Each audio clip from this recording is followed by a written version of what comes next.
విపత్తు వచ్చినప్పుడు మన మొదటి ప్రతిస్పందన ఆనందం కాదు, భయం. పరీక్షలు తట్టినప్పుడు మన హృదయం కుదేలవుతుంది.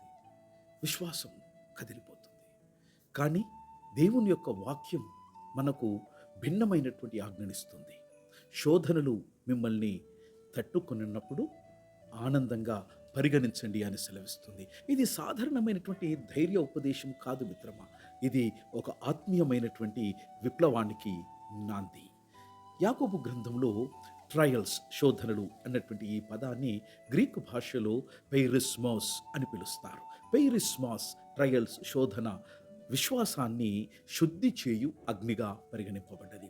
విశ్వాసం అన్నటువంటి ఈ తెలుగు పదం గ్రీకు భాషలో ఇస్టిస్ అని పిలువబడ్డది. ఇస్టిస్ లేదా విశ్వాసము పరీక్షింపబడినప్పుడు అది హైపోమోనే అనగా ఆధమ్య సంకల్పము ఉత్పత్తిని చేస్తుంది. ఈ హైపోమనే అనగా ఆధమ్య సంకల్పము సంపూర్ణమైతే మనము ఆత్మీయమైనటువంటి పరిపక్వతను పొందుతాము.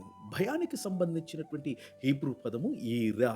ఇది కేవలము భయము కాదు, దేవుని యొక్క మహిమను చూచి కలిగే గంభీరమైనటువంటి భక్తి భయము. సాధారణమైనటువంటి భయము మనలను పారిపోవడానికి ప్రేరేపిస్తుంది. కానీ ఈ రా అన్న హిబ్రూ పదం మనలను దేవునికి సమీపంగా తీసుకుని వస్తుంది. విపత్తులలో మనం భయపడతాం, కానీ ఆ భయాన్ని ఈ రాగా మార్చినప్పుడు అది విశ్వాసాన్ని బలపరుస్తుంది.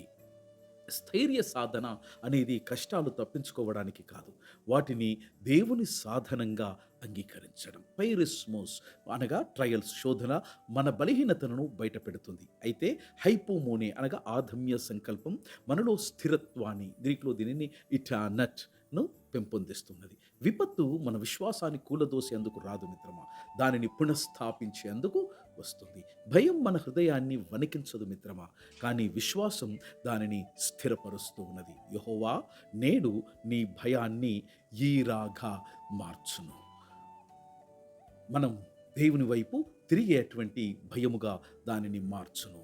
శోధనలోను నేను ఆనందముతో నిలిచేలా మన యొక్క మనస్సులో దేవుడు ఆధమ్య సంకల్పాన్ని ప్రసాదించును. మన విశ్వాసం పరీక్షింపబడినప్పుడు అది పరిపూర్ణతకు చేరునట్లు దయచేయును. విపత్తు ప్లస్ విశ్వాసం ఈక్వల్ టు స్థైర్య సాధన. హైపోమోనే అనగా ఆధమ్య సంకల్పం కలిగినటువంటి శిష్యుడే పరిపక్వుడగును. God bless.